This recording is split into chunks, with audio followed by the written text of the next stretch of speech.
Oke, karena waktu telah menunjukkan pukul 10.15, kegiatan Kenal MBT bisa kita mulai. Selamat pagi kepada teman-teman semua dan kepada Pak Diga. Terima kasih pada Pak Diga telah bersedia untuk hadir pada kegiatan pada hari ini. Sebelum kita mulai, baiknya kita awali dengan doa terlebih dahulu. Berdoa menurut agama dan kepercayaan masing-masing. Berdoa dapat dimulai.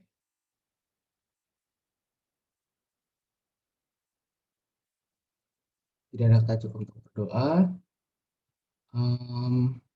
Sebelumnya, saya akan membacakan CV dari Pak Diga. Pak Diga atau Pak Swastiara Stama, biasa dipanggil Pak Diga. Beliau merupakan dosen fisika di Institut Teknologi Kalimantan dengan fokusan di bidang nuklir, khususnya baterai nuklir. Beliau menempuh pendidikan sarjana fisika di Institut Teknologi Bandung dengan keahlian bidang nuklir. Lalu beliau melanjutkan pendidikan magister fisika di Institut Teknologi Bandung dan beliau sedang menempuh pendidikan doktoral di Institut Teknologi Bandung. Beliau juga telah mempublikasikan banyak sekali jurnal tentang baterai nuklir dan juga beliau tidak hanya ahli tentang fisika, tapi beliau juga sangat ahli dalam hal programming gitu ya teman-teman. Mungkin itu saja yang bisa saya bacakan. Lalu juga kepada teman-teman yang bisa on cam, tolong on cam ya teman-teman. Itu saja dari saya. Kepada Pak Tiar Astama, waktu dan layar silakan. Baik, terima kasih Pak Rajen ya atas perkenalannya. Baik, saya mulai aja. Assalamualaikum warahmatullahi wabarakatuh. Selamat pagi teman-teman semua. Semoga semuanya sehat dan dalam keadaan yang baik ya pada hari ini. Tadi sedikit mungkin sudah dijelaskan dengan Pak Rajen, Mas Rajen ya, sorry. Itu ya saya S1 sampai S3 masih di ITB dan saya bidang keahliannya itu memang di fisika nuklir ya terutama. Jadi teman-teman yang fokusannya di bidang fisika nuklir itu tujuannya adalah untuk memanfaatkan ya bagaimana konsep yang ada di dalam ataupun peristiwa atau interaksi yang ada di dalam inti atom itu kita bisa gunakan gitu ya. Nah, itu salah satunya kan mungkin kalian tahu tentang PLTN, kemudian tadi dijelaskan tentang baterai nuklir ya. Sebetulnya banyak manfaatnya, bahkan di bidang medis pun banyak sekali ya manfaatnya.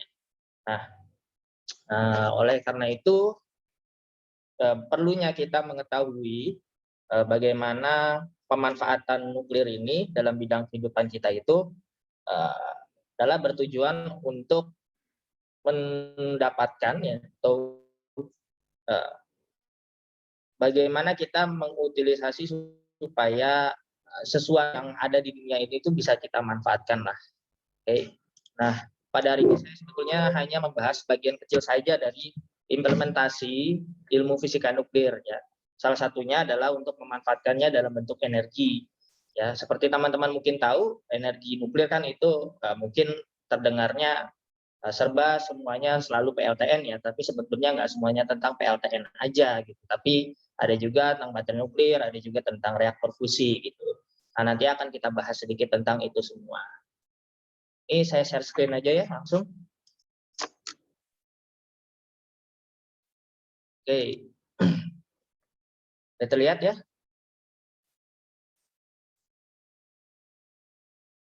Sudah, Pak.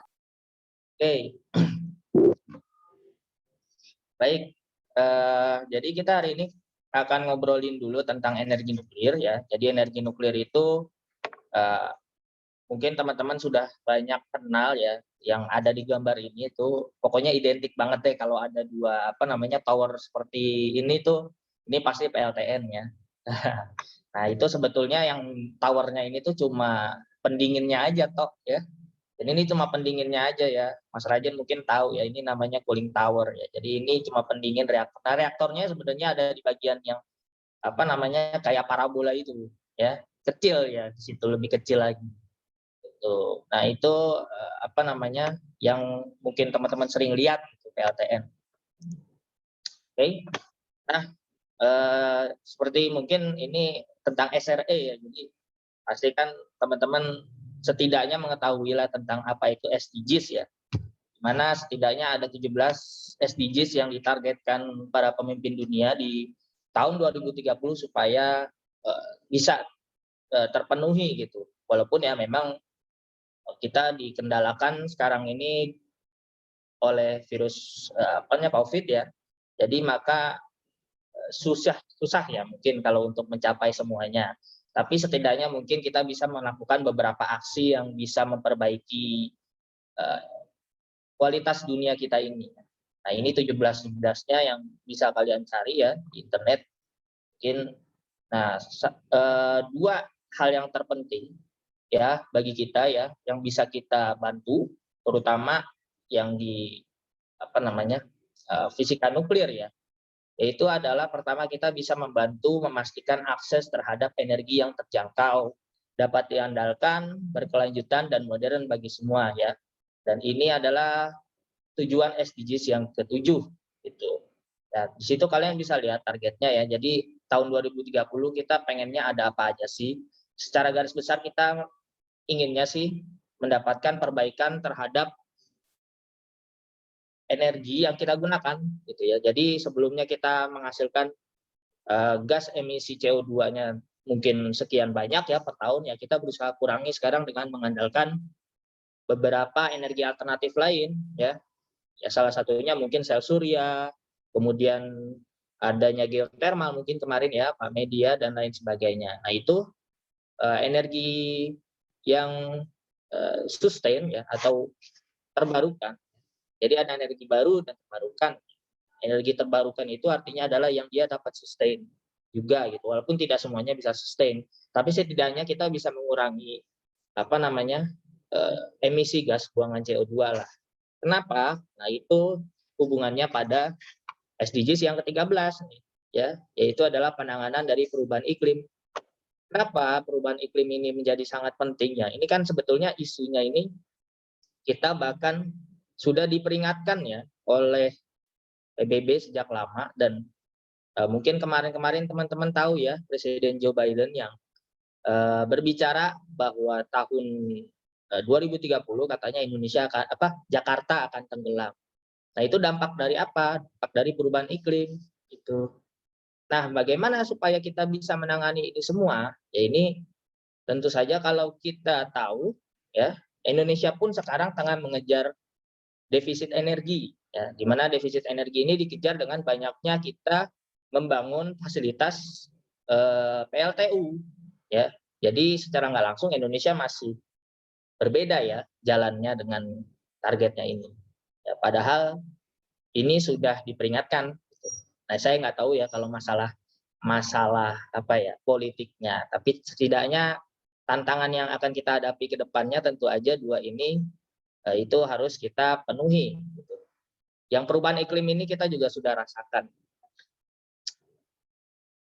Nah, jadi mungkin teman-teman semua pernah dengar ya, apa sih kata-kata tentang nuklir itu?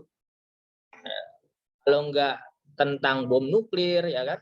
Kalau enggak tentang senjata atau nuclear warfare, ya, ataupun ini ada area-area terlarang, ya, area-area radiasi, kemudian yang paling terkenal mungkin ya kejadian Chernobyl, ya, atau yang dekat-dekat kemarin tentang kecelakaan Fukushima, ya, kecelakaan reaktor nuklir, itu.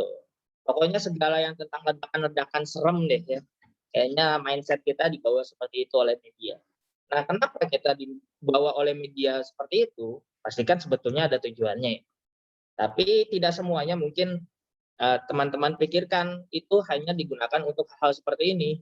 Ya, secara nggak langsung mungkin kalau teman-teman mungkin pergi misalkan berobat, ya, ataupun teman-teman mungkin ke pertambangan ya, wilayah pertambangan itu pun pasti ada radiasinya, bahkan setiap hari pun kita mendapatkan dosis radiasi ya. Jadi sebetulnya ilmu fisika nuklir itu kita butuhkan supaya apa? Supaya kita kenal ya, kenal apa sih yang sebetulnya terjadi di dalam inti atom, apa sih itu radiasi, ya. Jadi ilmu fisika nuklir itu kita butuhkan untuk mengetahui segala proses yang ada sampai ke level yang paling kecilnya, yaitu adalah fundamental partikel atau elementary particle ya. Kita bisa biasanya berbicara tentang elementary particle. Jadi mungkin teman-teman tahu kan gambar ini ya. Ini mungkin sudah dikenal dari SMA ya, yang disebut dengan atom, ya kan? Atom itu punya elektron yang mengorbit, kemudian di dalamnya itu ada inti atom, ya kan? Sebagian besarnya itu adalah ruang kosong.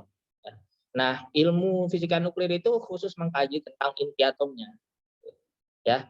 Nah, inti atom sendiri itu terdiri dari nukleon, ya. Nah, nukleon ini adalah proton dan neutron, gitu. Nah, proton dan neutron sendiri itu ternyata dia masih ada bagiannya lagi yang lebih kecil yang disebut dengan quark gitu, dan juga gluon ya. Mungkin nanti kalau misalkan yang ambil fisika nuklir gitu ya, kuliahnya mungkin akan tahu apa sih sebetulnya quark dan gluon ini ya. Itu kita kaji sampai situ levelnya. Nah, tentu aja setiap setiap sesuatu yang baik pasti ada sesuatu yang buruknya ya. Misalnya kalau kalian bikin pisau, ya kalau pisaunya itu kita gunakan untuk memasak kan, ya itu jadi benefit ya. Tapi kalau pisau itu kita gunakan untuk menusuk, nah itu adalah resiko dari kita membuat pisau. Jadi pada intinya segala sesuatu yang mungkin kita ciptakan itu pasti memiliki dampak positif dan dampak negatifnya tergantung dari apa? Dari orang yang menggunakannya, ya kan? Nah, sama. Ilmu fisika nuklir itu tidak selamanya itu terdengar buruk ya, tapi benefitnya pun juga banyak. Ya. Benefitnya ini seperti kalian lihat adanya human welfare ya, kemudian ada human culture dan juga human needs gitu. Nah ini ada food and agriculture, jadi digunakan juga sebetulnya ilmu fisika nuklir itu untuk agriculture ya dan makanan. Contohnya untuk pengawetan makanan gitu ya, bagi yang perlu perjalanan lama ya. Contohnya seperti di para astronot itu ya. Jadi para astronot itu rata-rata mereka memakan makanan yang sudah diawetkan, salah satunya dengan proses radiasi ya. Jadi ini digunakan juga proses radiasi untuk menghilangkan bakteri-bakterinya. Nah, kemudian healthcare ya tentu aja water resource juga ya.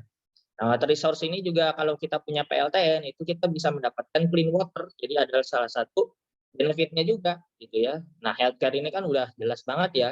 Kita tahu adanya radioterapi, radiologi dan lain sebagainya tuh ini kita banyak perlukan gitu di sana ya. Nah, tentu aja risk to safety, kemudian peace dan security ini udah mungkin teman-teman sudah ketahui ya apa aja sih sebetulnya yang berbahayanya dari fisika nuklir ini atau ilmu nuklir ini. Nah, ya sejujurnya kalau kita mau katakan ya sehari-hari itu kita nggak mungkin mendapatkan dosis radiasi. Pasti kita akan mendapatkan dosis radiasi ya. Setidaknya kita dapat natural background radiation ini. Jadi ada yang sekitar 0,4 milisievert ya dari luar angkasa. Nah, ini mungkin dapat dari matahari ataupun dari bintang-bintang lain. Ini pasti kita dapatkan. Kemudian dari bumi pun juga sebenarnya kita dapat ya. Jadi ya tanaman-tanaman itu juga akan mengemisikan radiasi secara tidak langsung gitu ya. Tanah dan lain sebagainya itu ada ya bahan radioaktifnya ya. Nah, ini kemudian yang dari bahan-bahan bangunan itu ada radonnya ya. Itu ada sekitar 1,2 milisievert dan juga dari makanan yang kalian makan ya. Pisang itu banyak ya bahan radioaktifnya. Nah, itu kalau kalian makan pisang setidaknya kalian mengkonsumsi beberapa bahan radioaktif. Mungkin kalian bisa cari ya di internet itu berapa sih besarnya aktivitas radiasi yang dihasilkan oleh pisang itu. Jadi seenggaknya ini udah pastilah kita dapat gitu. Nah, kalau yang lainnya seperti misalkan kalian naik pesawat, ya naik pesawat itu bahkan kalian pasti akan dapat tambahannya ya. Kenapa? Karena kita mendapatkan kita kan terbang di luar angkasa gitu ya, bukan di luar angkasa maksudnya di angkasa. Pasti kita akan dapat dosis radiasi berlebih gitu dari kita saat naik pesawat. Nah, mungkin ada tambahan-tambahan lain ya, contohnya seperti ketika kita mau radioterapi, itu ada batas-batas ambangnya dan lain-lain sebagainya ya. Jadi bisa kita katakan bahwa tidak mungkin kita tidak mendapatkan dosis radiasi dari setiap harinya yang kita jalani itu. Nah, berbicara tentang energi, ya, maka energi kita memiliki perubahan-perubahan pada setiap masanya, ya. Sebagai contoh, mungkin kita pada zaman dahulu, ya, zaman-zaman di mana purba, ya, manusia purba itu kita masih mengandalkan, masih tahu bahwa adanya api gitu ya. Kita menemukan api itu kan bentuk sebuah energi gitu. Yang akhirnya kita sampai sekarang masih kita gunakan untuk menghasilkan energi listrik gitu ya. Dasarnya dari situ. Kemudian akhirnya kita meningkat ya sampai akhirnya pada tahun 1900-an ini ya, itu kita sudah kenal adanya energi dari batu bara, dan akhirnya kemudian tahun 1900-an juga kita temukan energi minyak. Nah, di saat energi minyak inilah ditemukan terjadi perang dunia.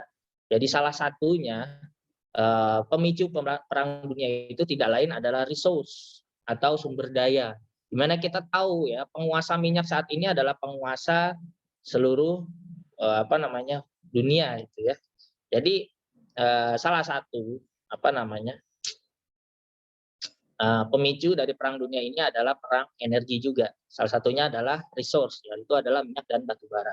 Ya, kita tahu kan buat keperluan tank dan lain-lain sebagainya tuh butuh banget ya minyak. Ya, untuk menjalankan pesawat kita perlu minyak. Ya, untuk menjalankan alat-alat warfare kita butuh minyak. Jadi masih sangat ketergantungan sekali dengan minyak.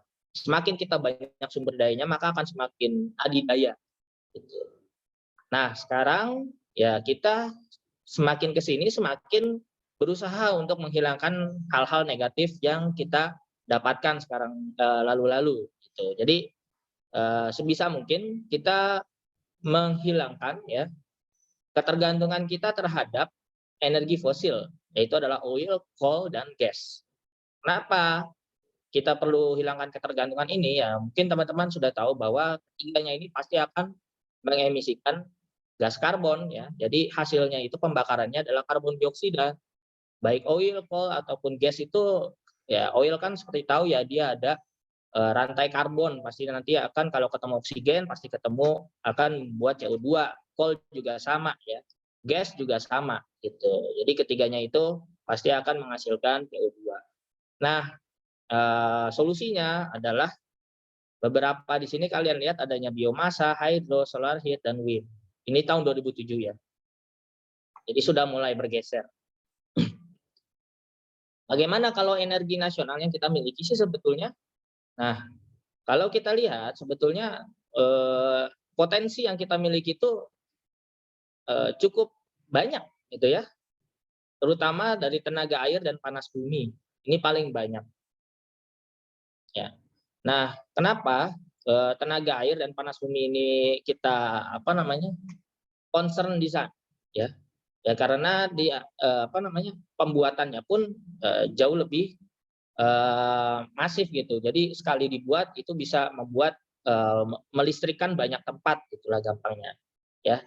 Jadi kalau kalian lihat di sini bisa 4.200 megawatt gitu ya tenaga air. Kemudian panas bumi adalah 400 megawatt dan lain-lain sebagainya. Nah, yang belum dieksplor itu apa? Nah, ini nuklir ya. Uranium ini masih belum kita eksplor sampai sekarang ini, dan ini prediksinya kita memiliki 24.000 ton ya uranium di negara kita ini ya. Nah, ini kalau kita lihat setara 33 gigawatt.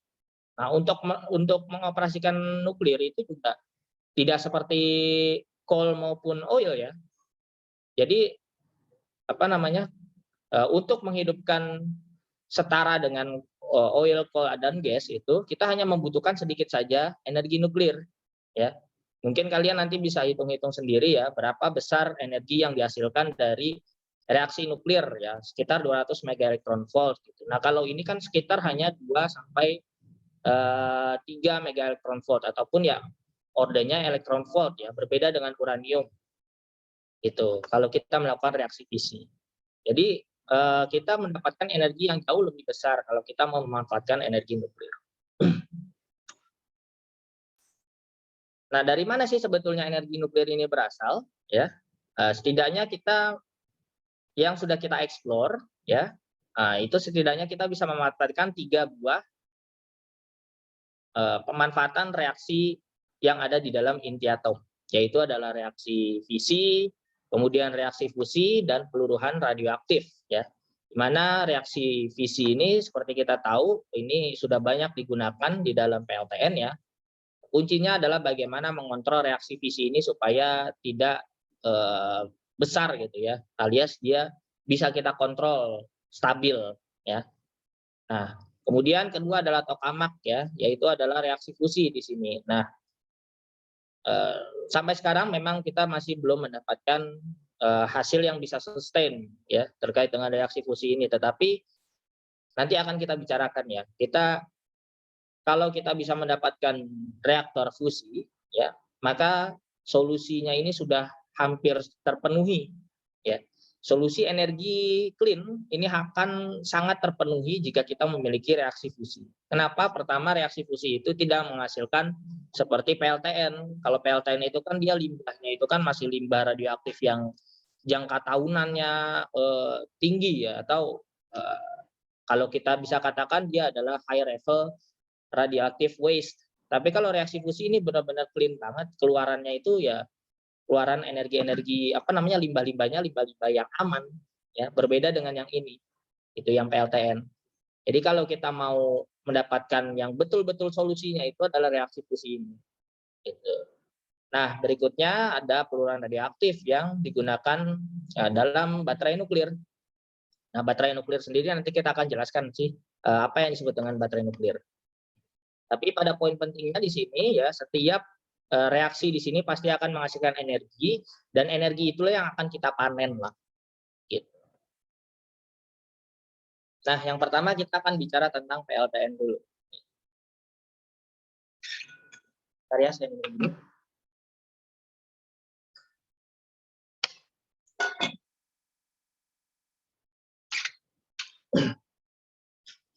Oke. Nah, di sini kita lihat ya. Jadi emisi gas buangan PLTN itu dibandingkan dengan renewable source yang lainnya, itu sebetulnya masih paling kecil. Ya, kalau kita hitung-hitung. Nah, ini datanya dari IAEA ya. Ini adalah badan atomik untuk skala internasional gitu ya, atau kita bisa samakan dengan batannya dunia inilah ya. Batan internasional gitu. Nah, tentu aja kalau kita hitung-hitung ya, setiap penggunaannya ini itu pasti akan ada emisi gas buangan. Jadi walaupun renewable source ini dibilang tidak ada gas buangan, sebetulnya pasti ada gas buangan. Nuklir pun pasti ada. Kenapa? Karena kita kan perlu produksi lain-lainnya, produksi barangnya gitu kan, supaya komponen-komponen reaktornya dan lain sebagainya pasti akan masih menghasilkan emisi gas buangan. Tapi kalau kita hitung-hitung, emisi gas buangan untuk membangun suatu reaktor nuklir, untuk maintenance-nya dan lain sebagainya itu masih lebih kecil dibandingkan dengan coal, oil maupun natural gas di sini. Jadi solusi yang paling signifikan kita bisa dapatkan untuk mengurangi gas emisi sebetulnya adalah nuclear power. Nah, ini bagaimana concern-nya kita aja. Apakah kita mau mendukung ke sana atau enggak? Ya. Nah, bagaimana penerapan PLTN di Indonesia? Apakah masih mungkin? Ya.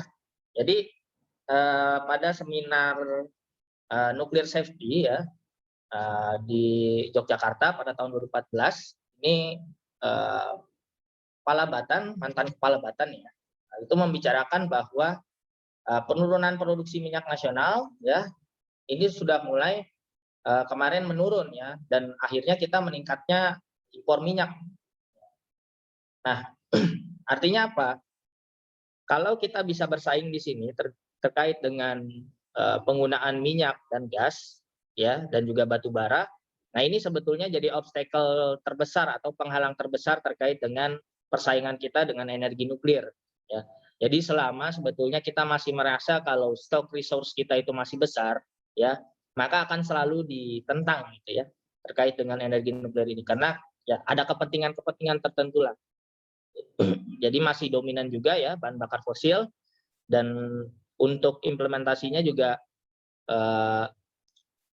kita masih belum bisa mengimplementasikan energi nuklir untuk menggantikan bahan bakar fosil sehari-hari gitu. Seperti contohnya mungkin untuk transportasi itu masih susah ya. Kemudian ya ini subsidi energi juga masih tinggi, dan bila dihilangkan rakyat akan merasakan kesengsaraan ya. Jadi ya kalau kita mau lihat, harusnya kalau misalkan kita punya reaktor nuklir, pasti nanti operasinya itu akan jauh lebih ringan ya. Jadi harusnya subsidi energi itu masih bisa kita cut gitu ya, untuk dialokasikan untuk yang lain itu. Nah, sampai sekarang pun ya RUEN yang target energi nasional tahun 2005 itu kita masih belum menjadi prioritas utama ya. Kalau kalian mungkin bisa baca RUEN ya, rencana umum energi nasional. Nah, itu belum terlihat di sana bahwa nuklir itu menjadi prioritas utama bangsa kita. Jadi mungkin kalau ada perbaruan RUEN lagi, nah itu mudah-mudahan bisa terwujud lah nanti. Nah, bagaimana keadaan PTLTN yang ada di dunia saat ini sih? Jadi yang beroperasi itu totalnya ada 241 ya, sorry. Nah, totalnya itu sebetulnya ada 774 gitu. Tetapi banyak yang sudah decommission ya, dan juga banyak juga yang sudah shutdown atau berhenti gitu ya. Kenapa berhenti beroperasi? Itu ada banyak keterkaitannya ya.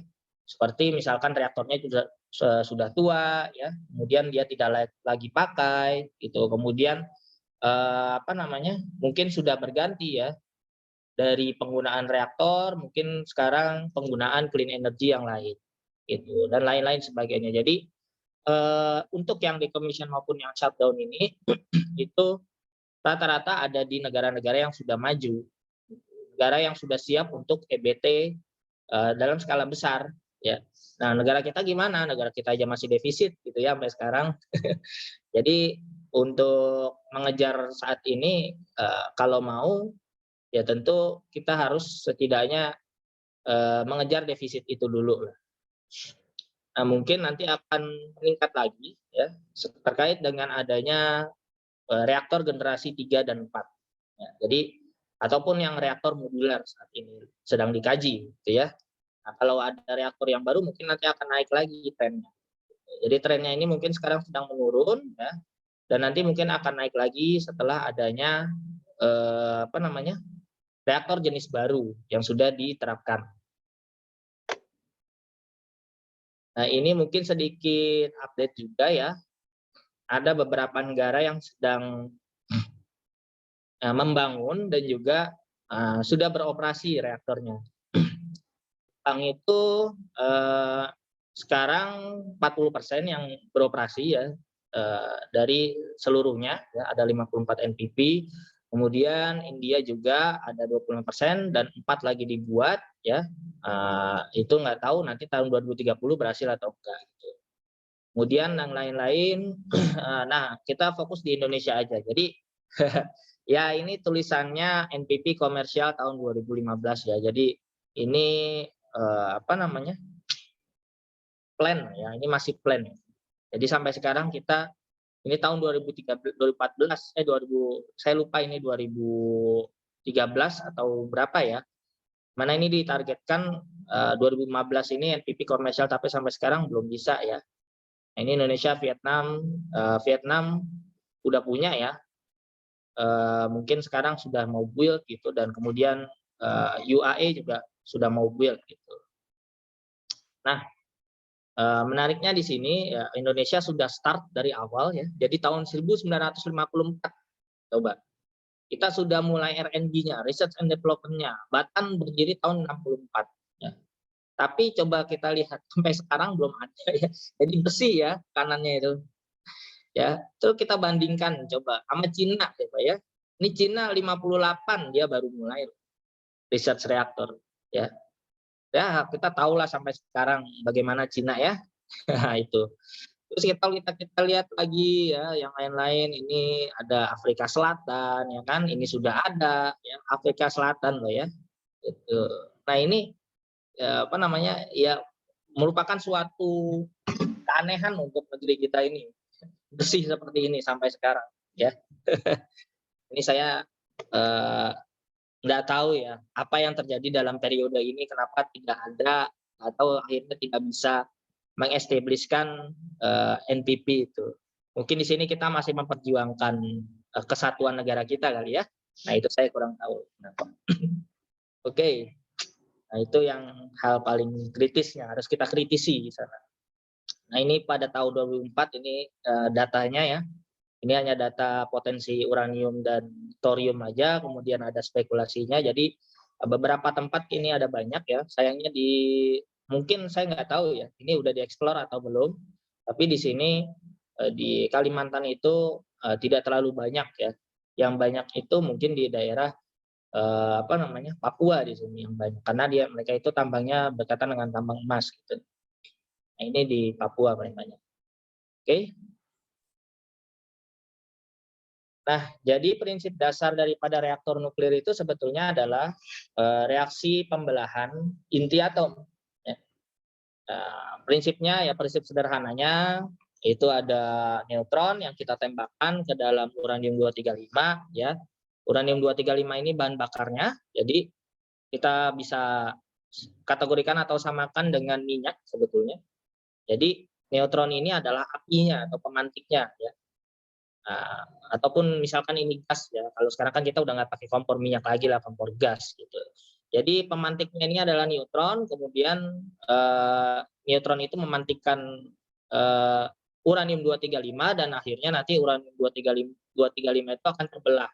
Ya, nah ketika dia terbelah uranium 235 itu ya dia bisa menjadi dua buah apa namanya atom baru atau inti atom baru, ataupun bisa 3 buah juga, kadang-kadang bisa juga 4 buah ya. Jadi ini proses yang stokastik atau random ya.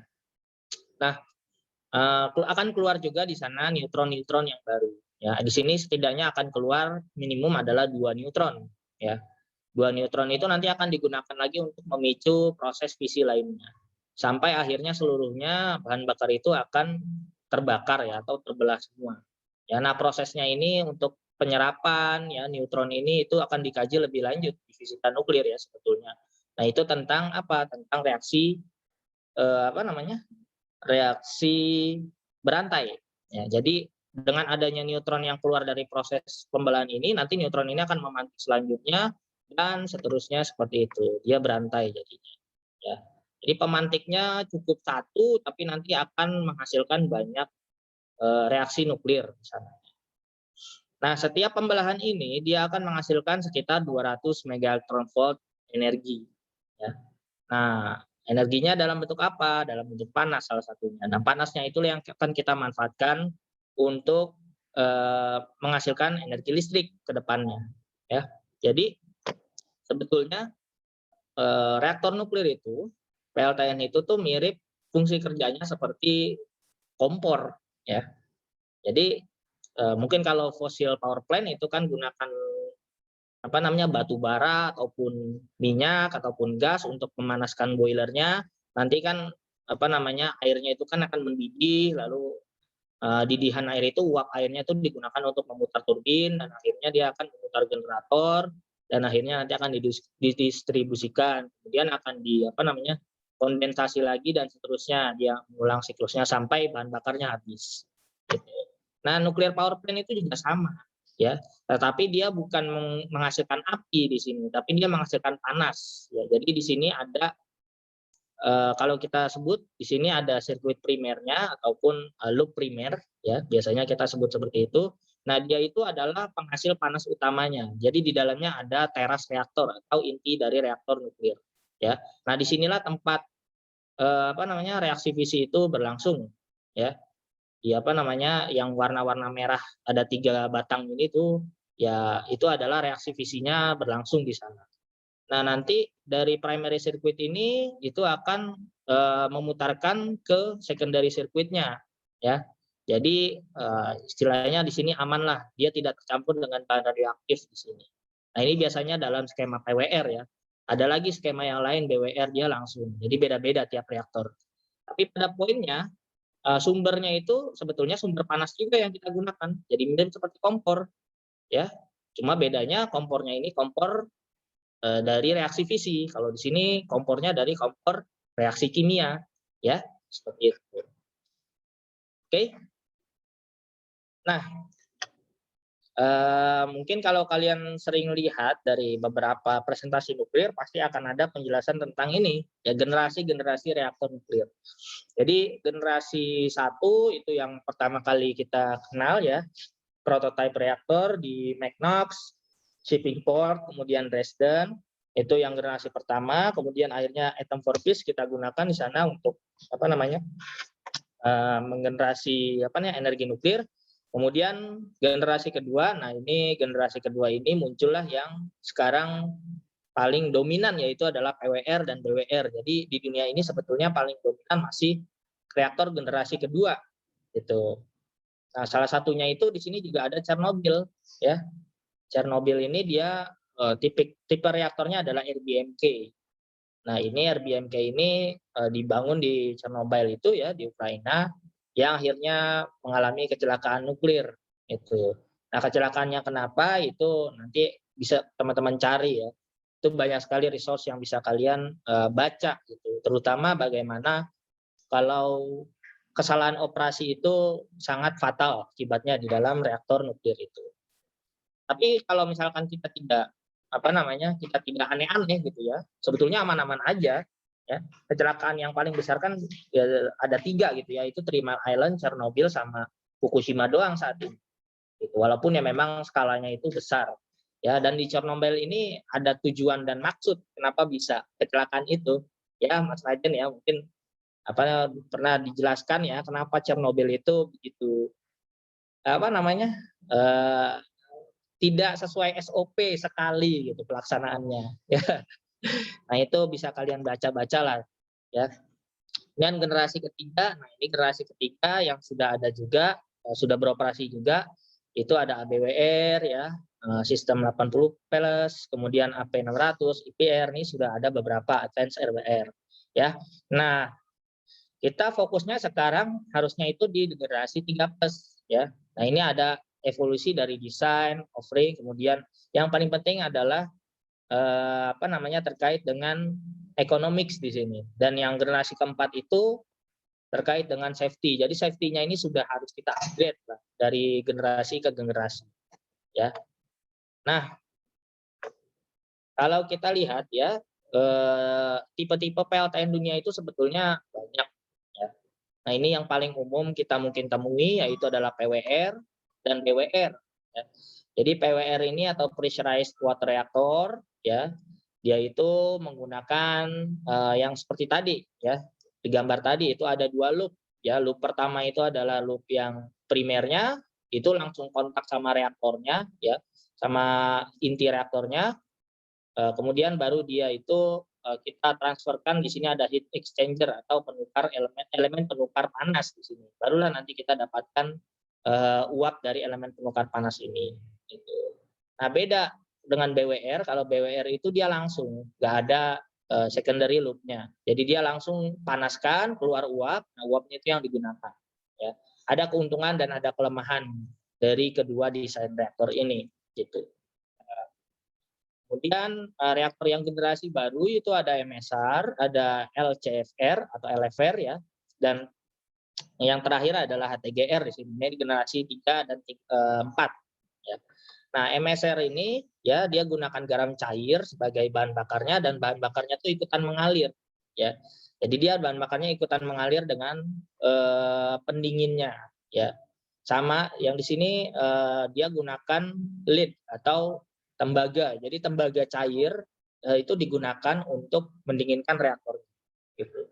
Nah, yang terakhir dia adalah HTGR. Nah, HTGR ini dia bedanya di mana di bahan bakarnya dia gunakan pellet ya. Seperti kelereng-kelereng gitulah ya, tapi agak gede ya, ukuran kelerengnya gede gitu. Jadi ya gunakan kelereng-kelereng itu. Nah, setiap fitur yang generasi 3 dan 4 ini dia memiliki fitur keamanan yang jauh lebih baik dibandingkan dengan yang di atas 2 ini. Gitu. Ya. Nah, kalau MSR ini kalau terjadi kecelakaan karena dia bahan bakarnya dia mengalir ya, dia bisa masuk langsung ke valve. Jadi nggak akan terjadi kecelakaan meledaknya reaktor gitu. Jadi aman. Nah, kalau HTGR ini ya lebih enak lagi karena dia sudah di dalam pack gitu ya. Jadi kalau keluar dia tidak keluar-keluar apa namanya bahan radiasinya. Nah, ini sama ya, LFR sama MSR kayak gitu gitu. Oke. Nah, yang jadi perhatian sebetulnya untuk di negara kita itu adalah SMR atau Small Modular Reactor, reaktor modular kecil. Nah, kenapa SMR ini menjadi perhatian yang sangat kita harus ketahui sekarang ini, ya, karena mungkin yang bisa dan capable untuk diterapkan di Indonesia dan cocok itu adalah SMR ini jenisnya. Kenapa? Karena kita bisa mengaplikasikannya SMR ini dalam daerah-daerah terpencil karena kita kan banyak ya negara kepulauan gitu. Istilahnya kalau Amerika mungkin dia kan bukan negara kepulauan ya, seluruhnya itu dalam satu pulau gitu. Jadi untuk ngebangun NPP yang besar itu enak aja, tinggal ditransferkan beres, ya kan? Kalau kita kan harus nyambung kabel dari pulau ke pulau, itu kan nggak efektif. Gitu. Jadi kita buat reaktor yang bentuknya adalah modular. Reaktornya itu jauh lebih kecil, itu bisa kita bawa-bawa ke tempat-tempat tertentu dan dia itu bisa kita produksi massal ya. Jadi yang paling penting di sini adalah fitur dari produksi massalnya itu. Kenapa? Karena pembiayaan reaktor itu tuh membutuhkan investasi yang jangkanya itu panjang ya, bisa sampai 10 tahun pembangunan reaktor ya. Dan biasanya pemerintah kita kan cuma 2 periode ya, gampangnya gitulah. Jadi kadang-kadang sulitnya sesuatu kita wujudkan itu karena jangka waktunya tuh lama. Jadi istilahnya sekarang periode Pak Jokowi, misalkan dia approve sekarang, tapi nanti yang klaim gitu, ya periode yang selanjutnya gitu, misalkan AHY gitu loh yang maju. Nah nanti padahal yang inisiasi itu Pak Jokowi, tapi ternyata yang nanti ngeklaim itu proyeknya adalah AHY gitu. Jadi, nah itu dari segi politis juga bermain di sini ya. Itu pembangunan reaktor. Jadi sulit kalau kita mau terapkan hal yang sama dengan di Amerika atau China atau lain sebagainya. Nah, ya solusinya itu kita produksi massal. Jadi produksi massal kita langsung beli reaktornya udah jadi, kita taruh. Nah, selesai. Gitu. Jadi salah satunya fitur dari reaktor modular itu kita bisa gunakan atau kita bisa fabrikasi dulu di pabrik, lalu kemudian kita bawa dari pabriknya, kita taruh aja langsung ya dipasang-pasang-pasang ya mungkin hanya sekitar 2 tahun aja dia sudah bisa beroperasi. Gitu. Nah, ini adalah solusi yang paling menarik di dalam reaktor nuklir ya, untuk masa depan ini. Serta kualitas keamanannya pun kalau dia produksi massal kan quality control-nya kan lebih terjamin gitu. Nah, ini salah satu fiturnya juga. Juga harganya bisa lebih kompetitif kalau misalkan nanti akan ada pabrik-pabrik yang lain yang membuat gitu. Jadi nanti akan semakin kompetitif dan semakin murah dibandingkan dengan investasi reaktor yang besar seperti itu. Nah, yang sekarang udah beroperasi itu ada beberapa ya. Seperti di Pakistan and China, kemudian di India ya, kemudian Siberia, kemudian di Rusia itu sudah beberapa yang beroperasi ya. Tipenya itu sebetulnya sama PWR, PHWR dan lain sebagainya, tetapi bentuknya aja yang lebih kecil. Nah, ini adalah era baru dalam dunia industri nuklir. Jadi kalau teman-teman mau concern di bidang nuklir ya, itu banyak banget yang bisa kalian pelajari di reaktor modular ini ya. Itu ataupun nanti kalau misalnya kita mau desain reaktor modular sendiri, kita bisa juga memproduksinya sendiri di dalam negeri gitu. Nah, ini siklus bahan bakar nuklir, mungkin saya skip aja ya. Nah, bagaimana kalau Indonesia itu bisa buat sepertinya atau enggak sih?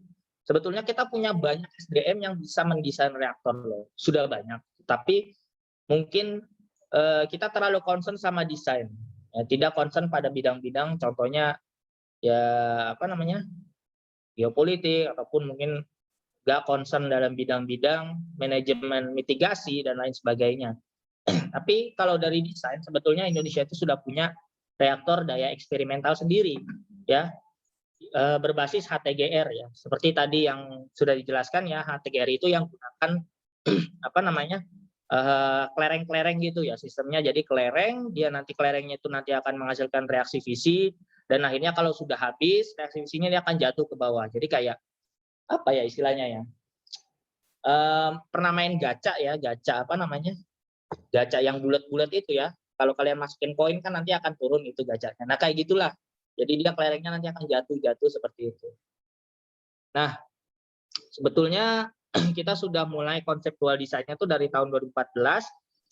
Sebetulnya pengennya targetnya itu tahun 2023 kita sudah punya RDE-nya. Tapi karena pergantian kepala batan, kemudian pergantian iklim politik juga.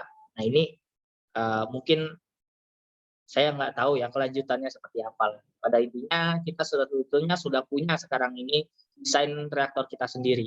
Mungkin nanti namanya berkaitan dengan Indonesia ya, Garuda atau apa gitu kalau nggak salah. Ya, jadi kita sudah memiliki desainnya, ya sudah siap. Kemudian sedang dikaji juga mungkin dengan IAEA, ya. Tapi sampai sekarang kita masih belum bisa build-nya. Nah, ini adalah spesifikasi reaktornya. Ya, saya mau fokus saja di sini pada powernya. Ya. Jadi powernya itu hanya 10 megawatt saja. Jadi sebetulnya nggak gitu besar ya, kecil-kecil aja. Itu dan apa ya? Ya gunakannya ini di sini tipe bahan bakarnya adalah pebble.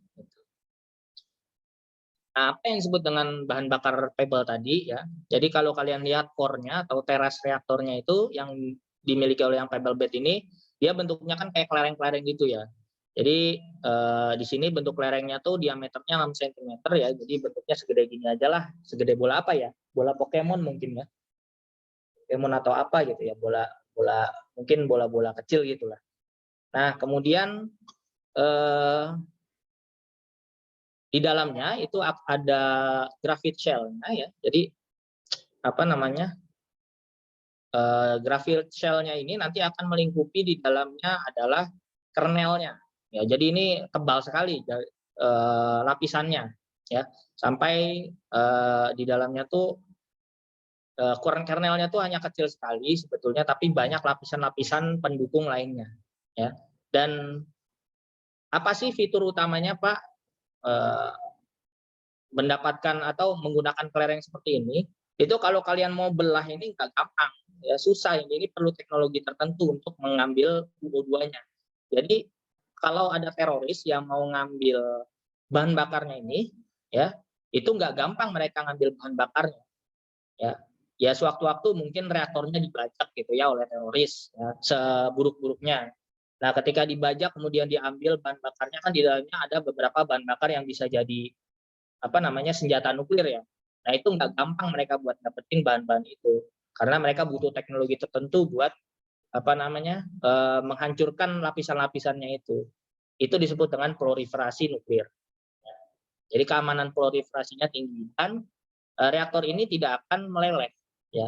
Jadi salah satu kecelakaan yang kemarin baru terjadi itu Fukushima, itu ada lelehan reaktor ya. Itu kenapa dia reaktor meleleh? Karena dia apa namanya selongsongnya tuh nggak kuat menahan panas kalau dia nggak dialirkan oleh bahan bakar oleh apa namanya pendingin ya. Tapi kalau yang ini tuh nggak akan meleleh, paling terjadi crack aja gitu. Karena ada lapisan-lapisan pendukungnya yang banyak. Tapi tentu aja jadi cost-nya ini masalahnya lebih mahal. Itu aja sih negatifnya paling banyak. Oke. Nah, ini perbandingannya kalau yang pellet seperti biasa yang ada di LWR, tapi kalau HTGR ini bentuknya seperti ini. Ya mungkin seperti bola tenis lah ya. Gitu. Kemudian nih disamakan dengan ini ya, apa namanya? Buah apa ini ya? Buah naga ya. Jadi ya mungkin ukurannya tuh sama dengan buah naga lah. Tapi di diameternya tuh yang merah-merahnya tuh sebetulnya bahan bakarnya hanya 1 mm aja. Yang banyak itu lapisan-lapisan pendukungnya. Nah, sebetulnya Indonesia sudah mulai inisiasi ya pembangunan reaktor ya. Salah satunya dengan Thorcon, ya. Thorcon itu adalah perusahaan dari Amerika Serikat, ya, memproduksi MSR atau molten salt reactor. Di mana saya sudah waktu itu mengikuti presentasinya di Bali, ya. Itu mereka memberikan desain 500 watt untuk 500 megawatt 500 megawatt untuk Indonesia, tetapi sampai sekarang belum dimulai, ya, pembangunannya, tetapi kita sudah setidaknya deal lah gitu. Gampangnya seperti itu. Tapi pembangunannya belum selesai. Nah, ini ada data-data dari mereka, ya. Jadi sebetulnya pada tahun 2016 mereka mencari dari Batan ini, ya. Ini Batan ini ternyata 77,5% itu sudah siap menerima energi nuklir di Indonesia ini, gitu. Nah, jadi di mana tempatnya yang mau digunakan ini masih beberapa, ya, masih sedang dikaji nanti mau ditaruh di mana, gitu. Ini mereka masih memfikskan lah.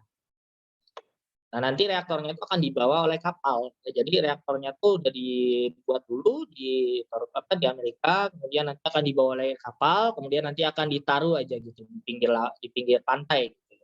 Jadi biasanya reaktor-reaktor nuklir itu ditaruh di pinggir pantai supaya kalau misalkan kecelakaan terjadi itu bisa langsung didinginkan reaktornya dengan air laut. Gitu. Oke. Nah, aplikasi PLTN lainnya itu tidak hanya sebetulnya untuk energi sehari-hari kita, tapi juga biasanya yang kita tahu ada di kapal induk itu juga ada reaktor nuklirnya, ya, walaupun memang skalanya itu lebih kecil lagi, gitu. Dan juga ada di di dalam submarin, ya. Tentu aja kalau di dalam submarin itu dia lebih kecil lagi dibandingkan dengan yang ada di aircraft carrier atau kapal induk. Nah, tapi mungkin kalau yang di Indonesia itu nggak pakai nuklir reaktor, ya. Mungkin ini yang sudah advance, itu punyanya Amerika dan China dan Rusia yang punya reaktor nuklir di dalamnya. Gitu. Oke, itu tadi untuk sekilas tentang reaktor nuklir. Lanjut aja atau mau ada sesi pertanyaan dulu kira-kira? Dilanjutkan aja, Pak. Sesi pertanyaannya di akhir nanti. Oke, simpan aja ya pertanyaannya kalau gitu. Terkait dengan reaktor. Nah, berikutnya saya akan berbicara tentang baterai nuklir. Ini berapa menit lagi ya? Sampai 11.30, Pak. 11.30 ya? Iya, Oh, Pak. baik. Nah, jadi apa sih baterai nuklir? Ya, jadi baterai nuklir itu merupakan suatu alat intinya untuk memanen energi dari peluruhan radioaktif. Ya. Nah, kalau mungkin teman-teman tahu, ya, peluruhan radioaktif itu pasti akan terjadi ketika satu inti atom itu tidak stabil. Jadi ada inti atom yang stabil dan ada inti atom yang tidak stabil, ya. Nah, inti atom yang tidak stabil itu dia bisa menjadi stabil dengan melakukan proses peluruhan namanya, ya. Nah, proses peluruhan ini nanti akan menghasilkan sinar radiasi, ya, macam-macam. Bisa nanti keluar partikel beta atau elektron, ya, bisa nanti keluar partikel alfa, bisa keluar nanti mungkin saja partikel gamma, ya, dari hasil peluruhan lanjutannya dan lain-lain sebagainya. Nah, jadi partikelnya itulah yang kita panen, ya. Tidak hanya partikelnya, sebetulnya panasnya dari proses peluruhan pun itu bisa kita panen, ya, atau kita harvest lah gitu. Nah, berbeda dengan reaktor nuklir. Jadi kalau baterai nuklir itu kan yang namanya baterai, udah kita nggak perlu ada kontrol sesuatu kan. Jadi artinya sifatnya adalah pasif. Berbeda dengan kalau reaktor nuklir itu kan kita harus kontrol, ya, supaya reaksi fisinya tuh tetap terjaga dan akhirnya reaktor itu stabil. Nah, kalau baterai nuklir itu ya udah kita kayak baterai-baterai biasa, kita pack, kemudian kita pakai, beres, terus buang. Tapi bedanya baterai nuklir itu bisa kita pakai hingga puluhan tahun, ya. Jadi bisa pakai sampai 20, 30 tahun dan lain sebagainya, dan mungkin lebih lebih panjang lagi. Nah, makanya dari itu penggunaan dari baterai nuklir ini mungkin lebih spesifik lagi, itu untuk penggunaan yang memang jangkanya panjang gitu. Tapi kalau mungkin kita punya mungkin sehari-hari gitu kan istilahnya power bank yang nggak akan habis selama 30 tahun kan bagus gitu ya. Nah itu. Nah kemudian skalanya pun beda ya. Yang di atas ini itu kalau kalian lihat ada yang besar bentuknya ini itu skalanya yang besar ini digunakan untuk eksplorasi luar angkasa gitu, rata-rata ya. Ini ataupun di drone ya. Mungkin kalau misalkan bukan drone ya, maksudnya di alat-alat eksplorasi luar angkasa lah gitu. Ini disebut dengan RTG yang di atas. Nah, yang kecil-kecil ini yang di bawah-bawah ini itu yang kita gunakan dalam sistem mikro ya. Atau MEMS lah kalau kita bisa, mikro electromechanical system. Walaupun memang ini kecil sekali keluarannya, jadi hanya digunakan untuk aplikasi-aplikasi yang lebih spesifik lagi. Nah, bagaimana kita mendapatkan energi radiasi menjadi energi listrik?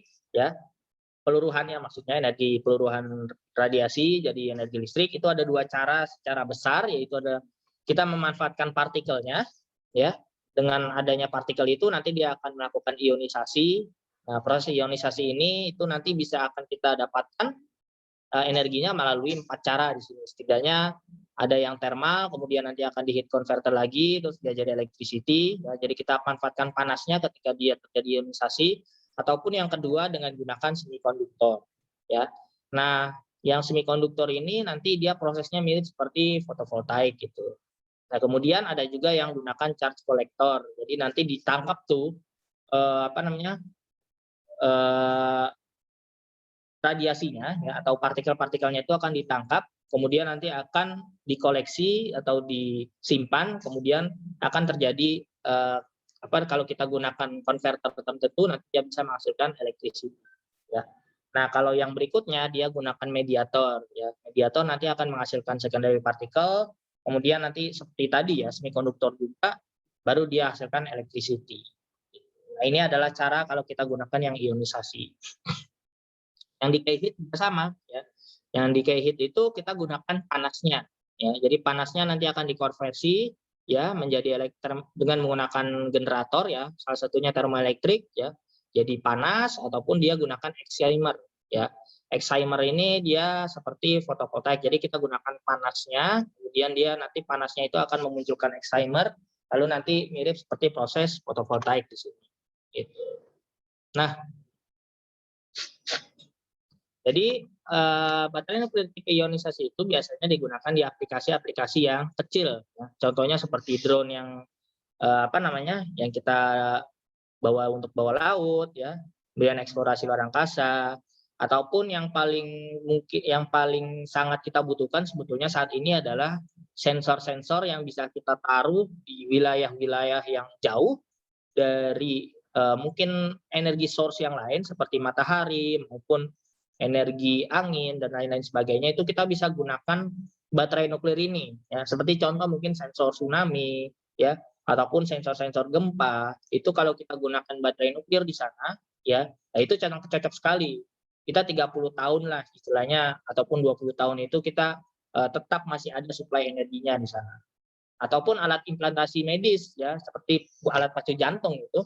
Nah, itu kan jantungnya itu kan akan dipakai sama orang itu mungkin sekitar umur ya 50 tahun gitu baru mungkin ganti. Jadi kita butuh yang aplikasi jangka panjang di sini, bahkan lebih panjang lagi ya. Tergantung dari umur orang tersebut gitu.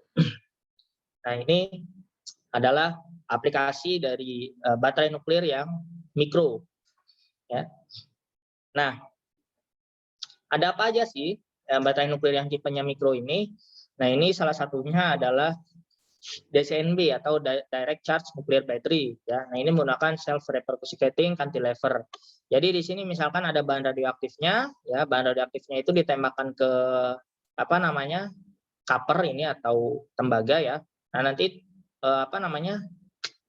ini kan keluarnya kan nanti akan keluar elektron lah di sini atau partikel yang negatif gitu ya. Nanti partikel negatif itu akan ditangkap oleh copper sheet dan lama-kelamaan nanti akan jadi negatif sisinya situ. Kemudian dia akan tetap jadi positif si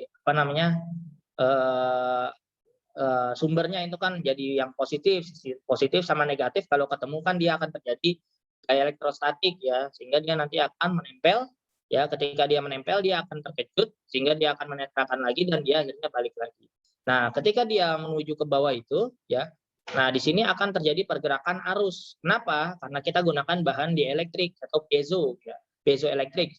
Nah, ketika piezoelektrik itu kita dapatkan gaya ya, kita tarik ya, itu nanti akan menghasilkan arus ya. Mungkin teman-teman yang elektro ataupun yang fisika ataupun yang sudah nyoba bahan piezoelektrik itu kalau kita kembang-kempiskan atau kita tarik-tarik itu nanti dia akan menghasilkan arus. Itu adalah sifat bahan dari dieelektrik yang digunakan dari piezoelektrik itu ya.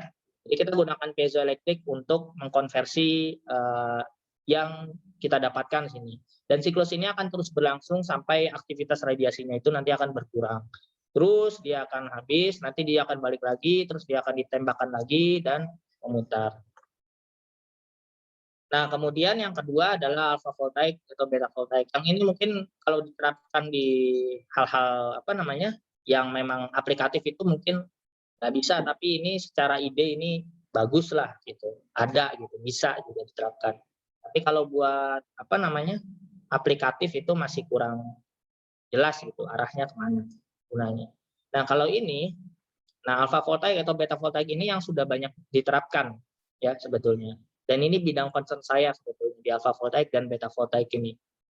Nah beda dengan yang tadi, kalau yang tadi itu kan kita menggunakan apa namanya piezoelektrik, tapi kalau di sini kita gunakan bahan semikonduktor untuk mengkonversi energi radiasi menjadi energi listrik. Ya.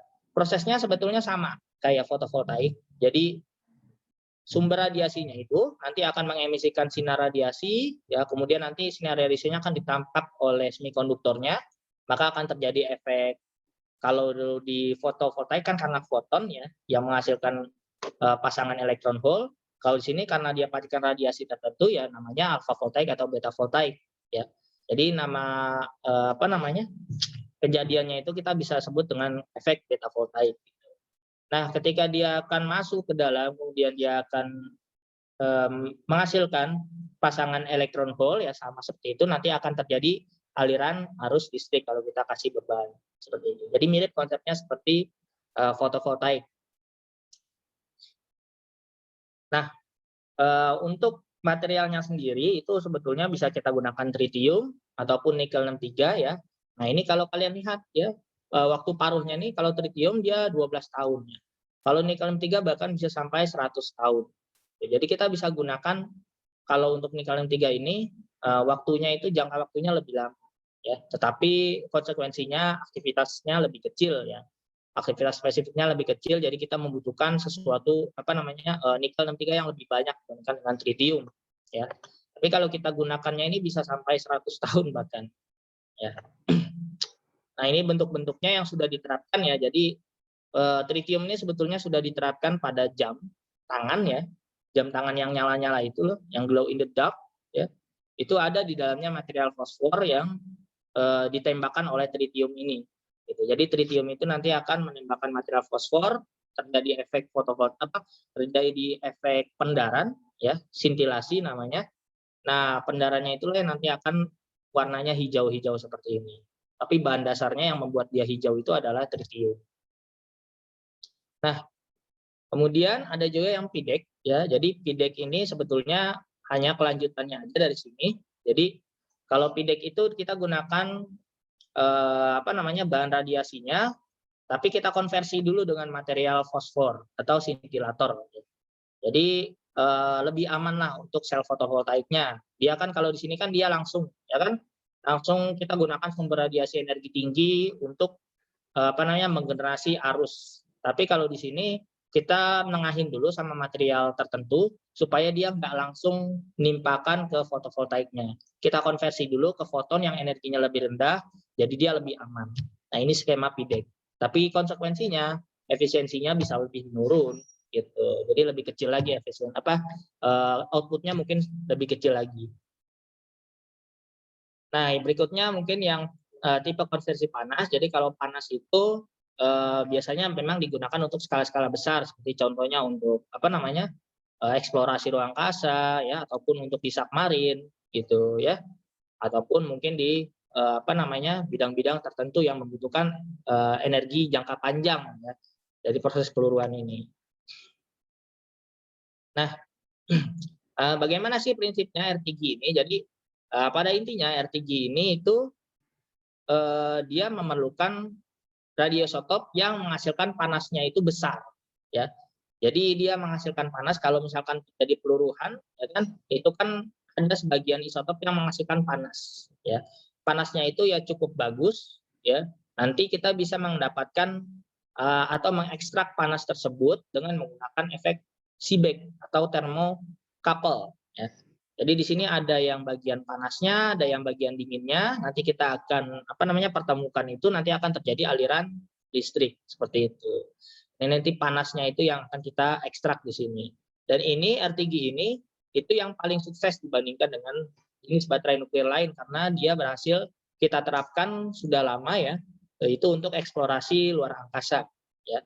Dan ini hasilnya pun lebih besar nilainya. Output dayanya itu lebih besar dibandingkan dengan beta voltaik, karena kalau beta voltaik atau alpha voltaik itu dia hanya range-nya mikrowatt, jadi kecil sekali, bahkan untuk aplikasi kita sehari-hari itu susah gitu ya. Kalau RTG ini kita bisa aplikasinya mungkin ya sama dengan kehidupan sehari-hari kita dalam order watt gitu kan, untuk menyalakan lampu ya kan dan lain sebagainya. Nah, yang terakhir saya mau ngobrolkan tentang reaktor fusi. Jadi reaktor fusi ini yang paling maju itu adalah tokamak. Jadi tokamak namanya ini itu ada di ITER ya, tempatnya ada di Prancis. Jadi bentuknya itu kalau kalian lihat bentuknya seperti donat ya. Nah, donat seperti ini itu ada tujuannya ya kan? Untuk apa? Untuk mengatur supaya arus plasmanya itu dia tidak menyentuh dinding-dinding dari atau keluar daripada reaktor ini, karena dari hasil reaksi fusi itu yang paling penting untuk kita jaga adalah mengatur suhu plasmanya ini. Itu suhu plasmanya bisa sampai 150 juta Kelvin.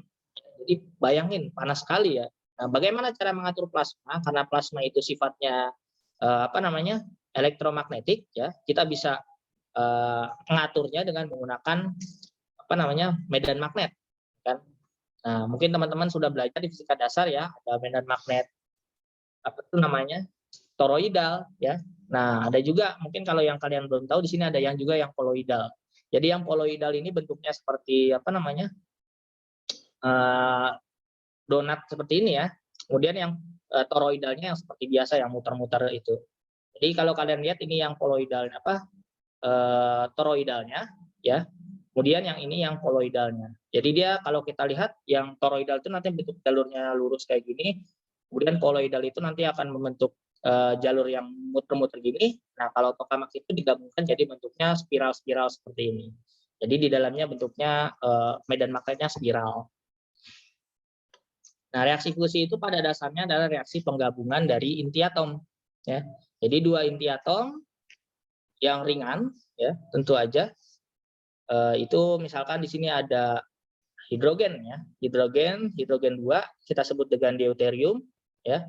Itu kita gabungkan dengan deuterium nanti akan menghasilkan helium ya, dan akan ada keluar energi sebesar 3,27 megaelektronvolt ya. Dan juga di sini mungkin ada yang deuterium tritium juga, jadi tritium juga bisa digunakan jadi bahan bakarnya. Kita pertemukan dengan hidrogen ya, atau deuterium itu nanti akan menghasilkan reaksi fusi juga. Nah, sebetulnya ada banyak proses fusi ya. Proses fusi itu ada banyak, nggak cuma 3 ini. Tapi setidaknya yang menjadi concern di dalam tokamak ini adalah 3 proses fusi ini. Nah, kalau kita bandingkan ya fusi dengan fisi, ya, jadi reaksi penggabungan sama reaksi pembelahan itu sebetulnya jauh lebih efisien kalau kita mau gunakan reaksi fusi. Kenapa? Karena kalau kita hitung di sini dari berdasarkan perhitungan, jika kita lihat energinya per nukleon yang kita perlu reaksikan itu, kalau kita mau mengeluarkan energi ya di dalam reaksi fusi itu sebesar 200 megaelektronvolt ya, sedangkan dia nukleonnya itu jumlahnya adalah 236 yang berlaku di sana. Nah, kalau kita hitung ya dapat energinya tuh hanya sekitar 0,85 megaelectron volt per nukleon. Sedangkan kalau dari reaksi fusi, ya contohnya di sini di deuteriumnya, itu rapat energinya itu jauh lebih bukan jauh lebih tinggi, maksudnya sedikit lebih tinggi, gitu, sekitar 1,0075 megaelectron volt per nukleon. Jadi artinya kalau kita mau mendapatkan reaksi fusi yang sustain itu bisa lebih efektif dibandingkan dengan PLTN yang kita punya sekarang yang berbasis reaksi fisi, gitu. Nah, tapi sayangnya memang nggak gampang ya untuk menghasilkan reaksi fusi di bumi ya. Kalau di bintang atau di matahari ya itu kan memang sudah kodratnya ya. Yang Maha Kuasa yang membuat kalau dia itu harus ya seperti itu, dia memiliki hidrogen yang banyak, kemudian dia juga memiliki tekanan yang kuat, kemudian dia gravitinya juga kuat, yaitu sudah hak yang Maha Kuasa ya. Tapi ya kita bagaimana sekarang ini untuk membuat fusi itu terjadi di bumi ini ya. Nah, itu nggak gampang karena pertama kita membutuhkan temperatur plasmanya itu sampai ke 150 juta derajat Celcius. Coba bayangkan ya, 150 juta. Itu kalau kena tangan kalian, mungkin tangan kalian udah nggak ada wujudnya ya. Udah hilang aja, udah jadi udah jadi plasma juga gitu. Jadi panas sekali. Jadi nggak main-main jadinya untuk mengatur suhu tersebut ya. Itu 10 kali lipat dibandingkan panasnya matahari loh. Core-nya atau intinya matahari. Coba bayangkan ya, betapa panasnya ini. Kemudian itu harus kita sediakan cryostat tentunya supaya kita tidak cryostat itu adalah alat untuk pendinginnya lah namanya gitu. Nah, supaya dia tetap dalam keadaan yang bisa kita kontrol ya cryostat ini. Dan itu gampang desainnya. Cryostat yang bisa mengatur suhu 150 derajat Celcius itu. Kemudian kedua adalah central solenoidnya ya, atau solenoid yang kita punya ini. Ini nggak main-main loh, 15 mega ampere ya. Bukan mili, bukan kilo ampere, ini udah mega ampere coba. Coba bayangkan ya, ini mungkin setara dengan petir ya, yang kalian tahu. Jadi untuk mengatur current sebesar ini tuh kita harus lebih spesifik lagi, dan yang jadi hal utama adalah bagaimana bisa mendapatkan current sebesar ini 15 mega ampere, kan artinya kan kita harus memiliki superconducting material yang baik gitu ya.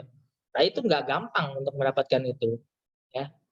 Dan lain-lain juga di situ juga ada force-nya, dia harus bisa tahan 60 meganewton loh ya. Bukan kilonewton lagi, tapi sudah ordernya untuk meganewton. Jadi hal-hal seperti inilah membuat desainnya tuh harus dipikirkan sekali dan cost-nya tuh butuh sangat besar ya. Bahkan itu kalau dihitung ya magnetic field-nya yang diciptakan itu tuh bisa 280.000 kali lebih kuat dibandingkan dengan medan magnet yang dihasilkan oleh bumi ya. Dan yang paling penting juga adalah elektromagnetiknya. Ya, elektromagnetnya ini kita membutuhkan wiringnya itu seberapa besar ya. Atau kalau kita mau desain ya itu berapa sih butuhnya poloidal dan toroidal magnetic magnetic confinement-nya ya. Itu kalau kita hitung itu kita perlu kabel sebanyak 2,5 kali lipat diameter bumi. Ya, jadi kita perlu mengelilingi 2,5 kali bumi, barulah kita atau setara itu dengan kabel yang kita butuhkan untuk membuat solenoidanya itu dan poloidal field-nya itu. Toroidal dan poloidal ya, atau solenoid. Oke. Jadi kalau kita lihat ini 100.000 kilometer ya, bayangkan jadi ketiganya ini kita gabungkan masalahnya ya. Dan butuh waktu berapa lama untuk mewujudkannya. Tapi fusion ini atau fusi ini itu adalah masa depan kita. Karena kalau kita berhasil menciptakan satu reaktor fusi ini, itu sangat jauh sekali leap kita di dalam energi research. Karena selain fusion ini, dia itu bisa menghasilkan energi yang sustainable, ya, karena dia akan melakukan reaksi fusi terus sampai dia mungkin mencapai atom yang sudah agak susah untuk digabungkan. Nah, hidrogen ya tritium, deuterium itu bisa kita gunakan semuanya kan dari bahan ringan. Di bumi ini tuh sangat tersedia banyak. Ya. Kita tidak perlu lagi memikirkan hal-hal seperti kekurangan hilangnya ya oil atau gas kan seperti itu. Ini kita bisa gunakan banyak resource. Terus ada apa lagi? Ya tentu aja clean karena dia tidak menghasilkan sama sekali gas buangan yang berbahaya. Jadi ini betul-betul kalau kita mendapatkan fusion ini terwujud, nah mungkin oil dan gas dan coal itu nggak laku lagi. Jadi kalau berhasil setidaknya satu negara itu membuat fusion reactor yang works, itu mungkin oil, gas, dan coal itu sudah tidak kita butuhkan lagi. Seperti itu. Oke. Jadi apakah kita butuh energi nuklir? Nah itu kembali lagi ke simpulannya, silakan diambil dari diri kalian sendiri. Apakah kita ini masih berada dalam zona nyaman atau teman-teman semua ingin mendobrak lah, atau setidaknya kalian ikut andil dalam energi research di dalam nuklir ini, terutama untuk melihat bagaimana potensi research ini di masa depan. Karena nuklir ini adalah masa depan bagi saya. Oke, mungkin itu aja dari saya. Saya kembalikan lagi ke moderator. Baik, terima kasih kepada Pak Diga atas materinya ya. Itu sangat menarik sekali ya. Mulai dari bagaimana energi nuklir itu dihasilkan, lalu juga peraturan-peraturan mengenai energi nuklir di Indonesia, bahkan sampai aplikasi dari energi nuklir, mulai dari PLTN, baterai nuklir, serta reaktor fusi. Sampai juga ke pisang tadi ya teman-teman. Pisang itu ternyata mengemisikan radiasi juga gitu ya teman-teman. Oke, mungkin kita masuk ke sesi pertanyaan. Pada teman-teman yang ingin bertanya silakan dituliskan di kolom komentar gitu ya, kolom chat. Silakan pada teman-teman. Dan juga untuk ini ya, 3 peserta teraktif itu akan mendapatkan hadiah gitu ya dari SRE teman-teman. Silakan. Hadiahnya apa ini? Nggak menarik kali, jadi nggak ada yang tanya. Wah, hadiahnya menarik sekali Pak. Spesial tanda tangan saya gitu. Iya, sama album. Album makan tanda tangan kan itu kan biasanya spesial kan dari pemateri. Dari artisnya. Siapa ini? Yosef mana? Oh, ada Yosef tuh. Mana anak-anak yang ini? Saya banyak yang nggak tahu-tahu juga. Ini kebanyakan 2019 atau 2018 atau 2020 nggak ada. Ini banyak campur sih Pak, dari 18, 19 sama 20 Pak. Oh, jadi udah 3 generasi ya. Iya Pak, betul Pak. Oke. Ada yang mau tanya? Silakan. Ayo silakan teman-teman. Mungkin ada yang masih penasaran gitu tentang energi nuklir. Bahkan mungkin apa ya yang terkenal tuh seperti kejadian Chernobyl dan lain-lain tuh silakan ditanyakan ya teman-teman. Mumpung jarang-jarang loh teman-teman bisa berdiskusi langsung dengan Pak Diga. Bisa kok, ruangan aja ntar diskusi. Gak jarang. Kalau mau mah tinggal datang aja ya. Silakan mau diskusi. Langsung. Ayo, mana nih Yosef? Gimana aja Yosef? Ada yang lain nggak? Nggak ada yang fisika lagi. Cuma kamu aja berdua. Ada iya Pak, Rahmat Pak. Ada tuh, Rahmat.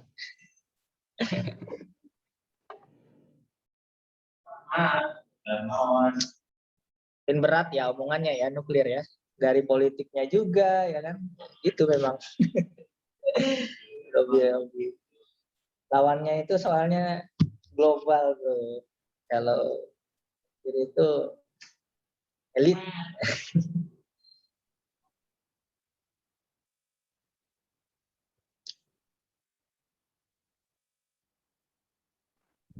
Atau mungkin kalau belum ada pertanyaan dari saya dulu kali ya, Pak.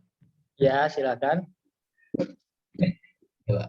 Jadi tadi itu ada pembahasan tentang ini ya, Pak, apa eh, reaktor fusi, Pak. Itu kan kalau kita lihat sekilas tuh kayak hampir nggak mungkin gitu ya, Pak, untuk direalisasikan. Tapi eh, untuk perkembangannya sampai sejauh ini itu seperti apa ya, Pak, kalau boleh tahu, Pak? Ada yang nggak mungkin kok. Kalau kita mau, semua pasti bisa ya. Ya itu reaktor nuklir di Tokamak itu tuh nggak cuma satu negara ya. Kalau satu negara bangkrut negaranya ya.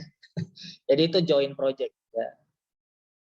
Join itu beberapa negara maju tentu karena nggak tahu Indonesia ada atau enggak orangnya di sana. Saya belum tahu sih. Tapi kalau yang paling penting sebetulnya kita mengetahui update-nya saja. Memang nggak gampang masuk ke tim sana gitu karena banyak kepentingan dan mungkin orang Indonesia juga tidak dilibatkan dulu sekarang ini. Tapi kalau teman-teman mungkin punya goal yang pengen sampai mengetahui ke sana ya future karena itu adalah future sih. Rata-rata yang future project itu ya Indonesia belum begitu dilibatkan. Nah kita nanti mau ditargetkan jadi konsumennya. Ya. Nah berbicara tentang sulit atau apa namanya ya kenapa sih kita sampai sekarang belum ada reaktor fusi lah gampangnya itu ya. Pertama investasinya tuh butuh dana besar sekali karena membuat seperti tadi ya sebagai contoh membuat kabelnya aja itu perlu waktu yang lama ya. Karena kita membutuhkan 2,5 kali keliling bumi total kabelnya yang kita butuhkan itu baru kabel yang untuk super conductingnya. Belum lagi kita harus mencari mungkin material yang bisa juga menahan cryostat itu supaya apa ya dia tidak brittle gitu. Jadi kalau misalkan setidaknya kalau kita misalkan menurun kan pasti kan setiap barang listrik itu kan pasti akan menurun setiap generasinya ataupun selama periode tertentu kan nanti akan menurun entah karena kondisi udara, entah karena mungkin apa namanya ada satu faktor lain gitu. Nah itu harus dipikirkan juga pasti nanti kontrol plasmanya tuh apa namanya harus dirubah lagi gitu ya harus lebih di adjust lagi dan itu kan memerlukan waktu juga untuk kita tahu apa sih resiko-resikonya yang akan terjadi kemudian bagaimana cara menghalangi resiko tersebut tuh. Materialnya juga kan kita harus mencari superconducting material yang ekonomis kan membutuhkan dana yang besar sekali jadi kita cari yang ekonomis terus juga dia kuat untuk waktu yang lama. Nah ini kuat waktu yang lama juga kuat menahan panas. Tapi kalau yang itu kan udah nggak mungkin lah. Ya, setidaknya kita kan gunakan cryostat di situ. Nah, membutuhkan apa namanya teknologi yang kalau yang mau gunakan istilahnya gini deh. Kalau mau menggunakan paling bagus itu kan mahal jadinya, ya kan? Tapi kalau kita menggunakan yang lebih murah, dia jadi mungkin lebih brittle, lebih nggak bagus gitu lah.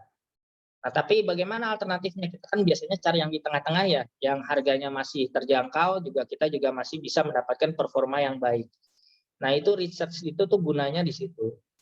Nah, salah satu material mungkin ya, sebagai contoh superconducting-nya yang cocok untuk digunakan itu adalah YBCO. Tapi masih ada kendala utama karena dia materialnya masih brittle gitu loh, gampang retak. Itu dari salah satu concern yang diutamakan juga. Jadi tantangan-tantangan dalam research fusion in reaktor itu tuh sebetulnya masih sangat banyak. Dan saya pun kalau kalian istilahnya ingin research ke depannya itu yang future banget, itu memang beradanya di fusion ini, ya.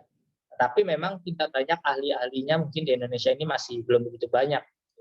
Mungkin kalian harus cari pembimbingnya dari luar sana. Dan mencari hal seperti itu mungkin agak topik seperti itu mungkin agak susah mencarinya. Siapa profesor yang kira-kira mau membimbing kaliannya itu. Tapi kalau di luar negeri bisa dapat, ya saya harapkan ada ahlinya lah, ahli fusi di Indonesia ini. Dan memang terlibat langsung dalam proyeknya. Mungkin itu aja jawaban dari saya.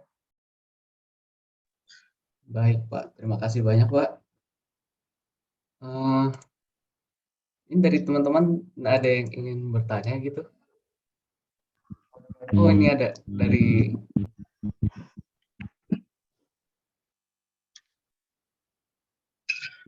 Oh iya, Pak. Ini dari Ahyar Katami. Izin bertanya, Pak Diga berkenaan dengan nuclear power. Kalau di Indonesia sendiri secara real masih banyak sekali kita temukan perdebatan pro dan kontra pengadaan energi nuklir di Indonesia. Jika dari sudut pandang Bapak sendiri, bagaimana pro dan kontra mengenai nuklir energi menurut Bapak dan bagaimana cara menyikapinya? Apakah memang feasible atau tidak jika dari sisi cost, environmental issue, serta safety? Terima kasih banyak, Pak. Pak, mungkin langsung jawab saja, Pak. Oke, pro dan kontra itu pasti selalu ada ya. Dari setiap kebijakan pemerintah yang diambil kan, ya pasti ada yang nggak suka, pasti ada yang gantung dari kalian. Kalian ini golongan yang pro atau golongan yang kontra ya. Tapi kalau menurut saya sendiri, ya,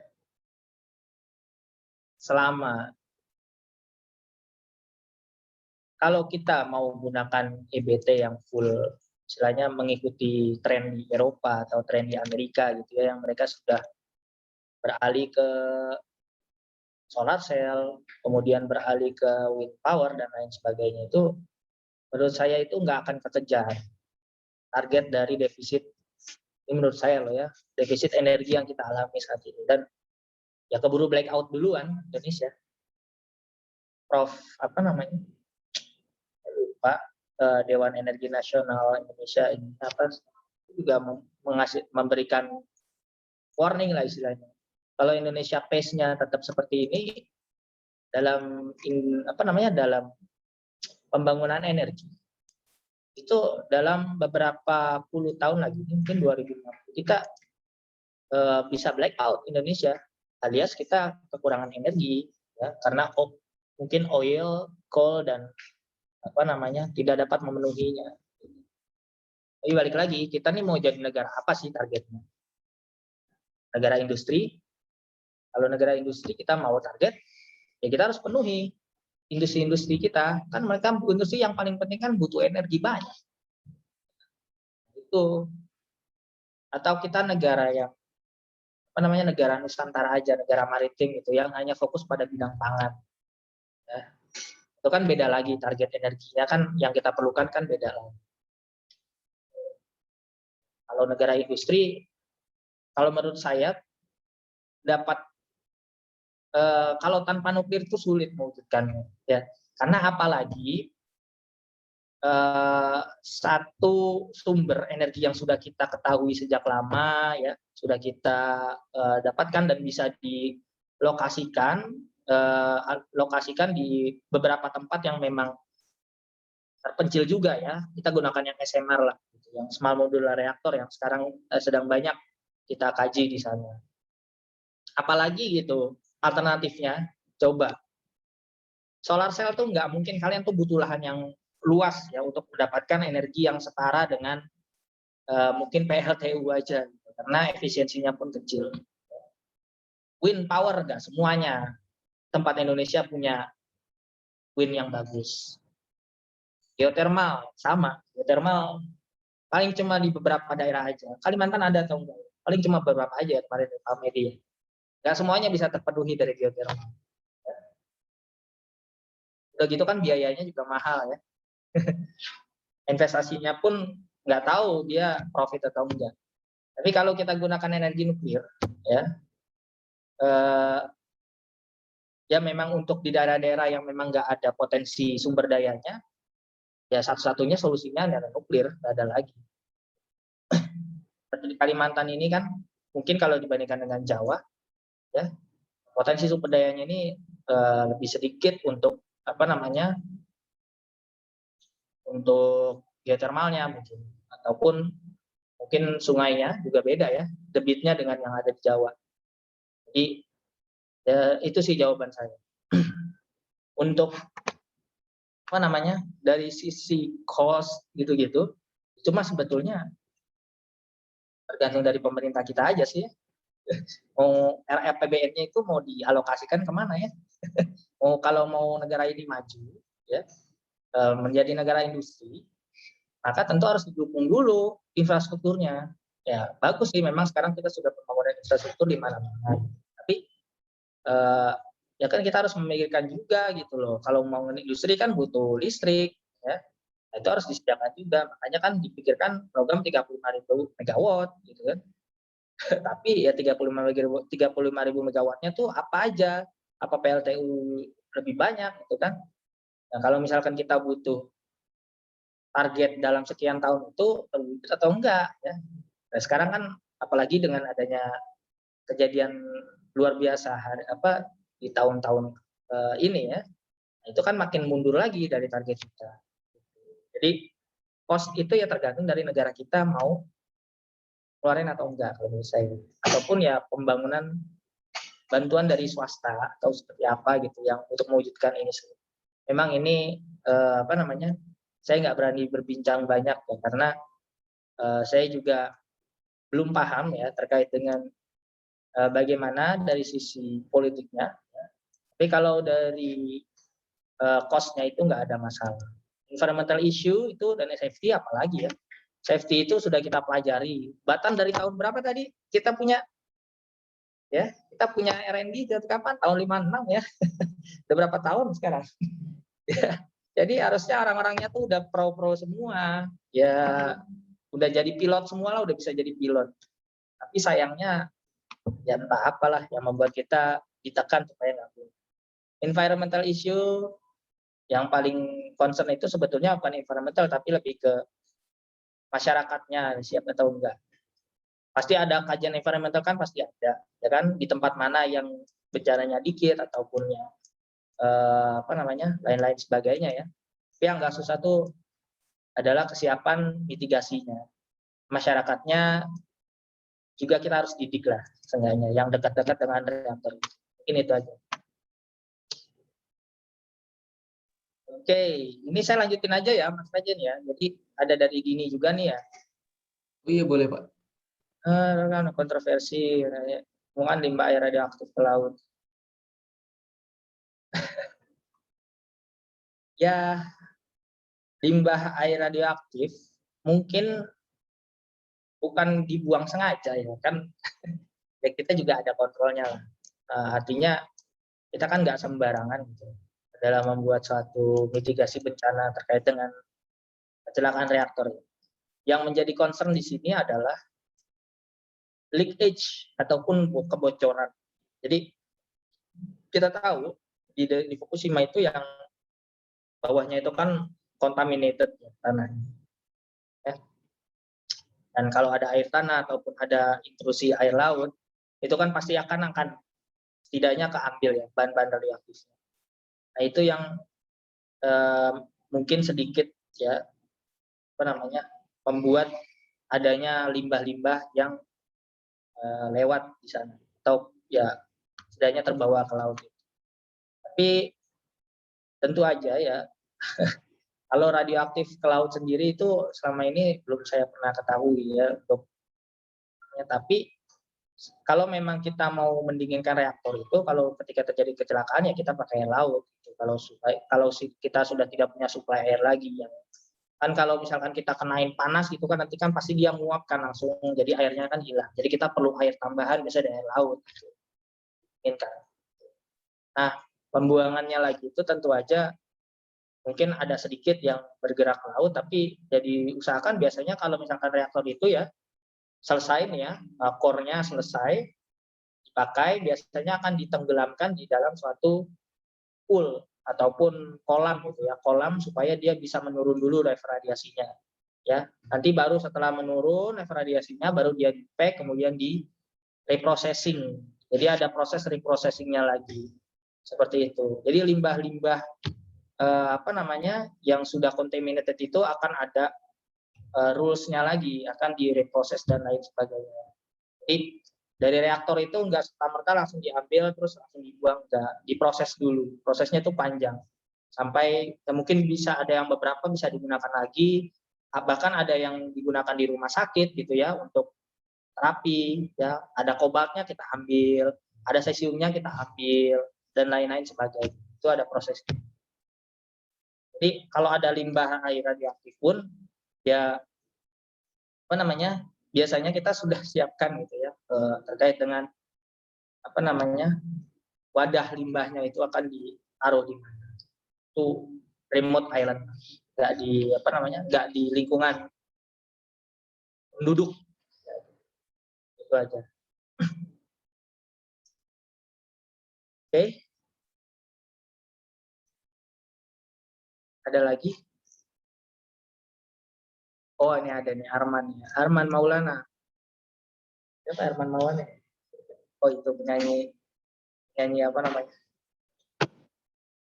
Ini Padi deh. Gigi ya.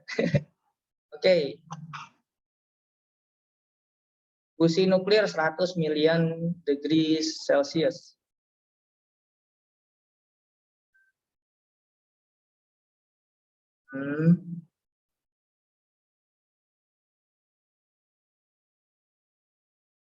Ya tentu. Jadi berlapis ya. Jadi safety itu biasanya kita gunakan tuh berlapis. Lingkungan sekitar ya tentu aja kan dipikirkan juga ya. Jadi lapisan-lapisan yang kita dapatkan di dalam tokamak itu nggak serta-merta dia langsung selongsongnya aja terus ya udah dia hanya plasmanya aja terus kita nggak cuma kontrol plasmanya udah gitu beres, enggak. Tapi ada cryostat juga, ada vakumnya juga, ada barang-barang lain yang itu sampai dia beton dan lain sebagainya, dia tercover dalam satu sistem itu supaya dia bisa setidaknya menghalangi.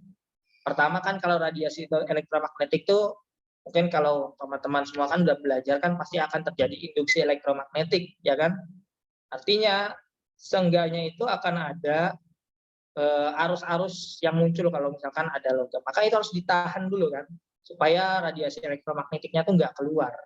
Berarti kita perlu kan berapa tebalnya konkrit itu supaya dia bisa menahan foton ya, radiasi elektromagnetiknya itu nggak keluar dari confinement.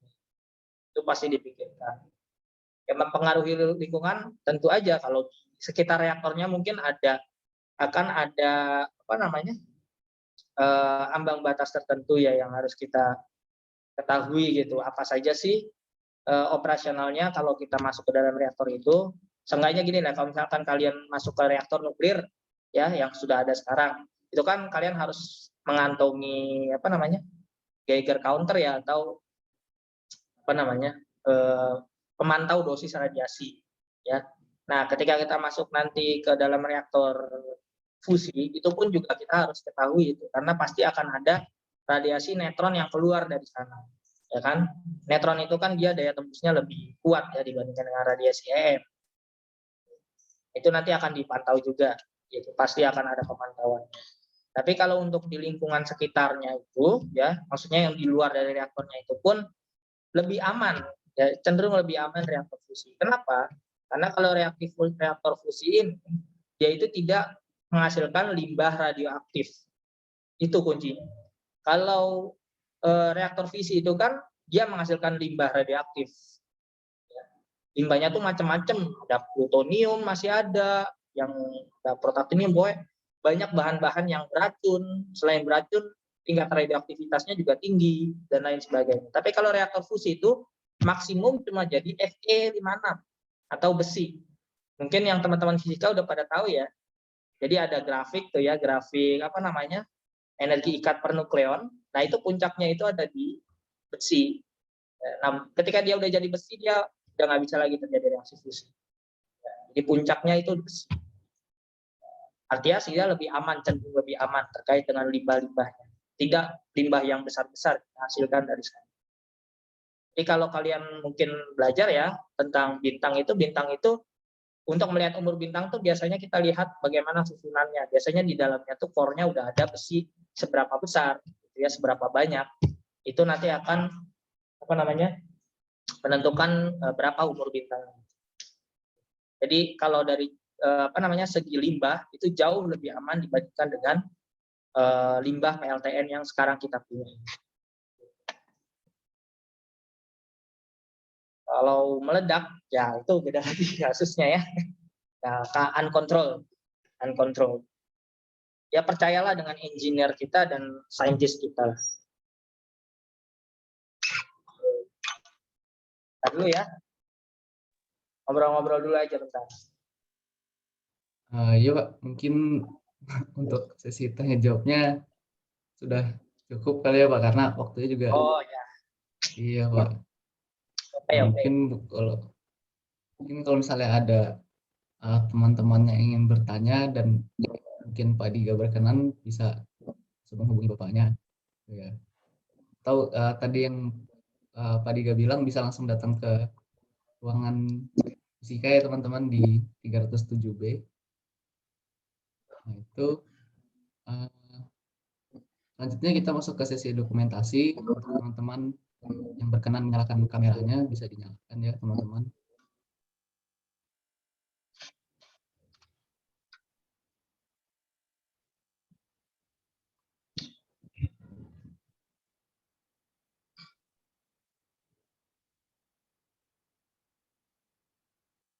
Kita tunggu 2 menit ya teman-teman sambil menyalakan kamera.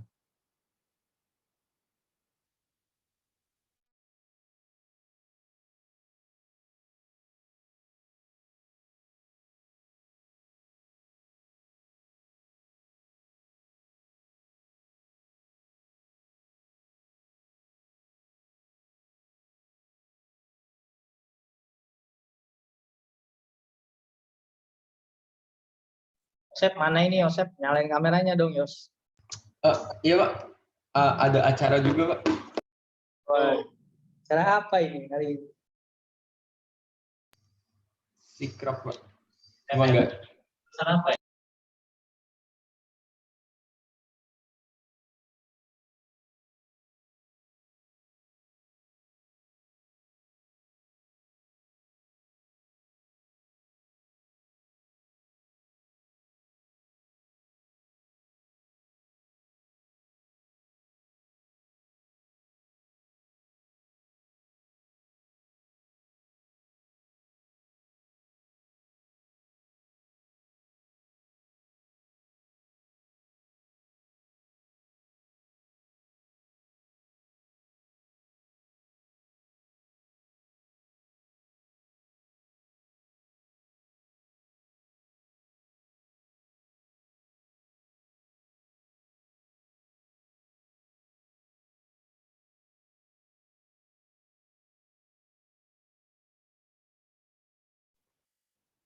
Ayo teman-teman yang bisa menyalakan kameranya.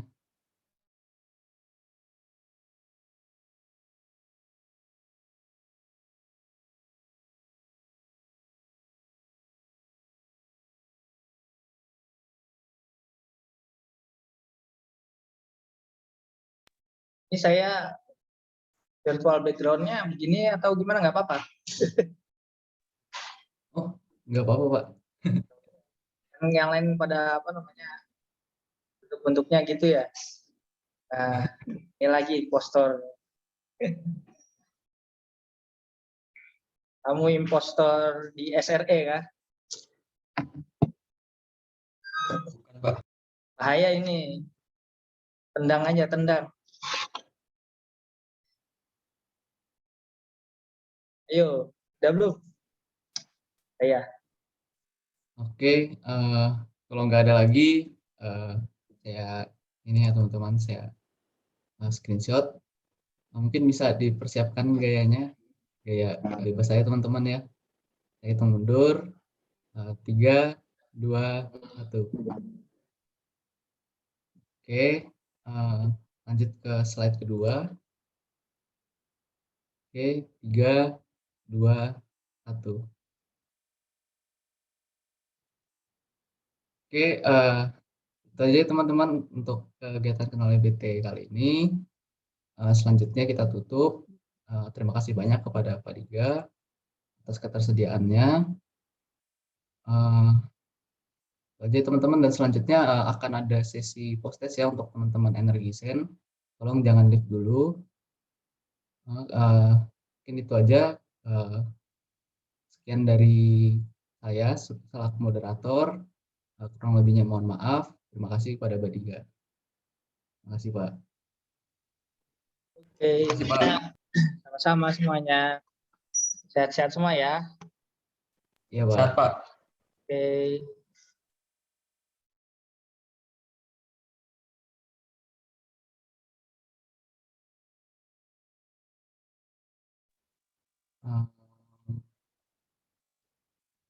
Ini ya teman-teman untuk link post testnya. Bisa diakses melalui itu link yang telah diberikan. Waktu pengerjaannya 10 menit aja ya teman-teman. Jadi sampai pukul 12 lewat 12. Silakan untuk dimulai dari sekarang.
Oke, untuk waktunya tinggal 1 menit lagi ya teman-teman.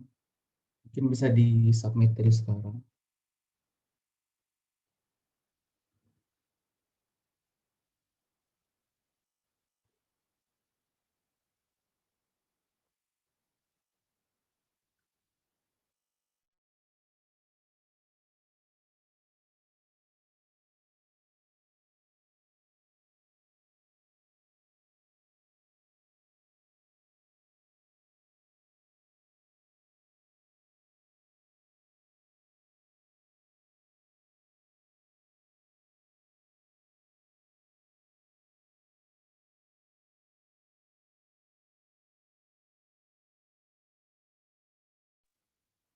Oke, untuk waktu post testnya udah berakhir ya teman-teman. Yang belum submit, tolong silahkan di-submit karena pukul 12.15 formnya akan saya tutup. Mungkin itu aja ya teman-teman untuk kegiatan pada hari ini. Terima kasih yang sudah hadir. Tolong ini ya yang belum hadir eh, bisa dikumpulkan resumenya ya di form yang waktu itu sudah saya berikan. Itu dikumpulkan dari yang ini ya teman-teman, dari yang kenal EBT pertama, dari yang energi angin ya teman-teman, tolong dikumpulkan dan disampaikan juga kepada teman-teman yang masih belum hadir. Mungkin itu aja kepada teman-teman. Boleh live ya yang sudah selesai mengerjakan post testnya. Terima kasih banyak ya atas kehadiran teman-teman.